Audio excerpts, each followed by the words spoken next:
Christmas Carol, for many people and for many years, has been the first play they've ever seen. It is the play that parents bring their kids to, and now those kids are bringing their kids to it. What happens is Mr. Scrooge is a mean guy at first. He ends up getting haunted by these three spirits. He has had this revelation by experiencing all of these spirits, past, present, and future, and Marley. Marley is Scrooge's partner. They've been partners for many years. Marley meets an untimely death, and he comes back to visit Scrooge. We have made him, in coloration, you know, in the color, the lightness, the paleness of him, sort of a ghost, but he really is a very real, live person with real heavy chains hanging around his body to, you know, weight him down. When you are designing a show like Christmas Carol, the best thing to do is really to start with the script. And the thing that's great about Dickens is he is telling a story to his period, but to all periods. He's very timely. The thing that was different in that time period is that there was a very harsh reality for the poor. You know, there were laws, for example, poor laws that put people, if they were poor, in prisons. But I think it does help to frame some of that for us, is that historical moment that he was discussing. By the time we get to rehearsals, not for a moment do I think, I gotta climb up that hill. It's exhilarating. And it does seem like we're doing it for the first time. We're telling this story for the first time. Just as every single night that those actors go on stage, they have to tell it for the first time. You have to pretend the scene is really happening. It's like really real. Here we go. The Scrooge's landing. What's that upon your cheek? Nothing. Must be a pimple. I've had to live his past, and that I really want to find the joy and live that life that he kind of squelched down. Oh, but it's too late now. What is the matter? There was a boy singing at my door last night, a tune from my childhood. It's a wonderful thing to be able to actually have a supernatural, a magical influence on a man's life, because that is what is required to make him change. The circumstances of his life, which he has shown in retrospect, you know, by past, the Ghost of Christmas Past, he gets to see it. When a young woman, she had, I think, children. One child. Your nephew, Fred. Ebenezer Scrooge is almost a Shakespearean role.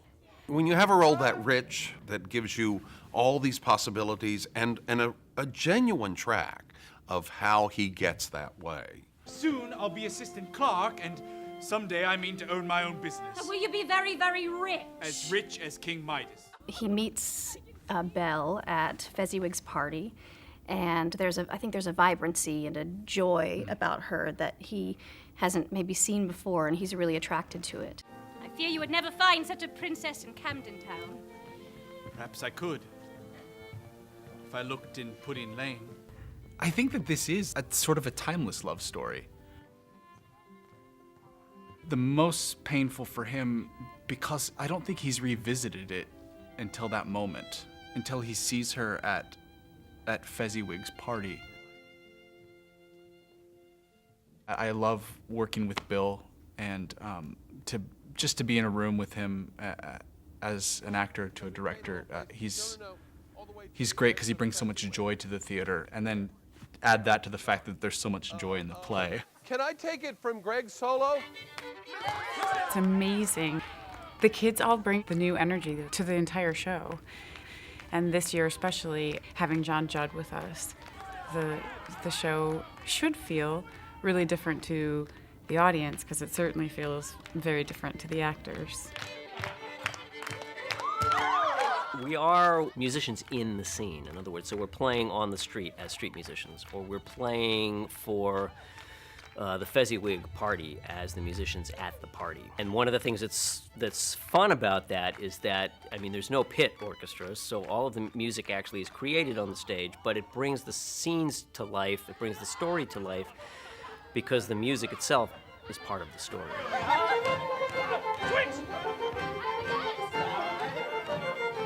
I'm most excited about just being in this production in general. It's like a dream come true for me to be on that stage with like all the people that I'm working with. We're doing Christmas. We're doing Christmas. Look at it's Christmas. So it's a chance for that too, Yeah. for us, and hopefully if we do that right and in a real way, it's contagious for them. The family of the cast and the family of A Christmas Carol sort of coming together and having that chance to say to each other how much they all mean to each other, because that's really what this show becomes. I've never been involved with a production that becomes this much of a family because of the holiday season. The beauty of this story is that when he goes on these journeys that the ghosts take him on, he fully invests in the scenes. When he goes to Fezziwig's, he has a great time. But then he's not done yet.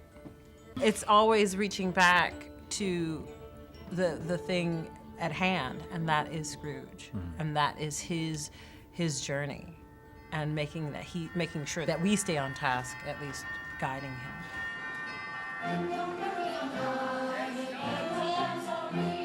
I'm all about now. Now is your opportunity, and I'm trying to impart that on him, that no matter where you are or in the world, that you have a chance to celebrate.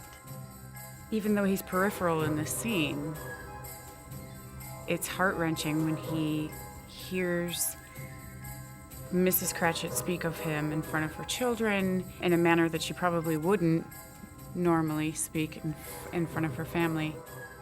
In that scene, he says how foolish they are to spend so much money on this meal. You know, a whole week's worth of pay. But for us, for the Cratchits, it seems, you know, it's not about the money. And I think that's the whole idea of that Dickens had, expressing love and sharing with one another, and that is what brings quality to life. I think what's really beautiful about the story, and what I hope that people take away, is that you can have a second chance. The shadows of things that might have been may yet be dispelled. Because I've been shown my own death. If I don't redeem myself, I've been shown what will happen. And it's a very cold picture. I think the idea that you can determine your own way in the world, you can determine how you're going to confront your fellow man. You can turn a switch in your head and say it's easier to be nice than it is to be nasty. And if everybody did that, all of our lives tomorrow would be immensely more enjoyable. I hope the people who come to see the play walk away and resolve to be a little more generous in life with their time, with their love.